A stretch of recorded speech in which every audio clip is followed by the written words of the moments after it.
कहते हैं अगर केदारनाथ में भोलेनाथ न होते तो पांडवों को कभी शांति नहीं मिलती। महाभारत का युद्ध समाप्त हो चुका था। पांडव जीत चुके थे, लेकिन उनके मन में विजय का उत्सव नहीं था। उनके हाथों अपने ही भाइयों, गुरुओं और रिश्तेदारों का रक्त लगा था। ये पाप उन्हें हर पल भीतर से जलाता था। तब पांडव श्री कृष्ण के पास गए। कृष्ण ने शांत स्वर में कहा, तुम्हारे पापों का प्रायश्चित सिर्फ एक ही कर सकता है, महादेव।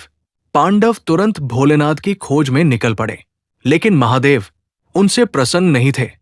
वे नहीं चाहते थे कि इतना बड़ा पाप इतनी आसानी से क्षमा हो जाए। इसलिए शिव हिमालय की ओर चले गए और केदार की भूमि में नंदी एक बैल का रूप धारण कर लिया।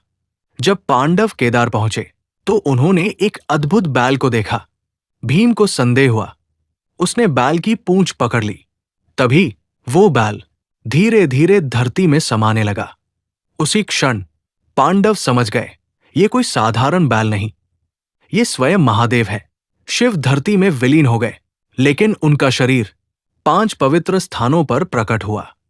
केदारनाथ में उनकी पीठ, तुंगनाथ में भुजाएं, रुद्रनाथ में मुख, मध्यमहेश्वर में नाभि और कल्पेश्वर में जटाएं।